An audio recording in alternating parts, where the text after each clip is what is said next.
স্বাধীনতা পরবর্তী সময়ে এই প্রথমবারের মতো সোহরাওয়ার্দী উদ্যানে বাংলাদেশ জামাতে ইসলামীর জাতীয় সমাবেশে বক্তারা দলটির ঘোষিত ৭ দফা দাবি বাস্তবায়নে জোর তাগিদ দিয়েছেন। অবাধ ও নিরপেক্ষ নির্বাচন, মৌলিক সংস্কার ও সংখ্যানুপাতিক নির্বাচন পদ্ধতি বাস্তবায়নের দাবি জানিয়ে তারা আরও বলেছেন, দেশের জনগণ অতীতে ফ্যাসিবাদের বিরুদ্ধে দাঁড়িয়েছে, প্রয়োজনে আবারও দাঁড়াবে। জামাত ঘোষিত ৭ দফা দাবিতে গতকাল শনিবারের এই আয়োজন ঘিরে দলটির নেতাকর্মীদের মধ্যে দেখা যায় উৎসবমুখর পরিবেশ। বাস, লঞ্চ, ট্রেন সহ নানা পরিবহনে করে দেশের বিভিন্ন প্রান্ত থেকে বিপুল সংখ্যক নেতাকর্মী ঢাকায় ছুটে আসেন। রাজধানীর বিভিন্ন এলাকা থেকে মিছিলে ঢল নামে সমাবেশ স্থলে।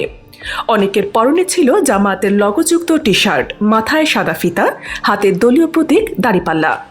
সব মিলিয়ে সোহরাওয়ার্দী উদ্যান ও আশেপাশের এলাকা যেন পরিণত হয় এক উৎসবমুখর রাজনৈতিক মিছিলে। এ সমাবেশে বিএনপি সহ বেশ কয়েকটি দল আমন্ত্রণ পায়নি। সমাবেশের মূল মঞ্চ ছিল উদ্যানের পূর্ব পাশে।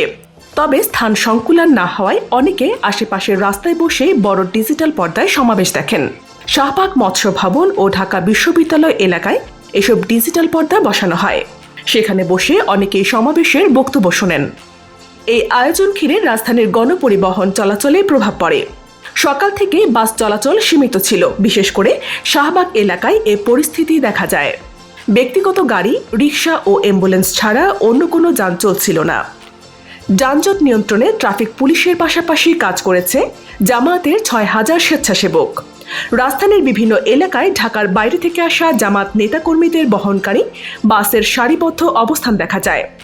রাজধানীর শেরেবাংলা এলাকায় বাণিজ্য মেলার পুরান মাঠ ও এর আশেপাশে অবস্থান নিয়েছিল প্রায় ৫০০ বাস। জামাত ঘোষিত ৭ দফা দাবিতে রয়েছে অবাধ, সুষ্ঠু, নিরপেক্ষ ও শান্তিপূর্ণ নির্বাচন অনুষ্ঠানে লেভেল প্লেইং ফিল্ড নিশ্চিতকরণ, সব গণহত্যার বিচার, প্রয়োজনীয় মৌলিক সংস্কার, জুলাই সনদ ও ঘোষণাপত্র বাস্তবায়ন, জুলাই অভ্যুত্থানে শহীদ ও আহতদের পরিবারের পুনর্বাসন, সংখ্যানুপাতিক পদ্ধতিতে জাতীয় নির্বাচন ও ১ কোটিরও বেশি প্রবাসীর ভোটের অধিকার নিশ্চিতকরণ।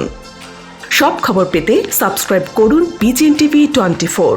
সংবাদ যেখানে, বিশ্বস্ততা সেখানে।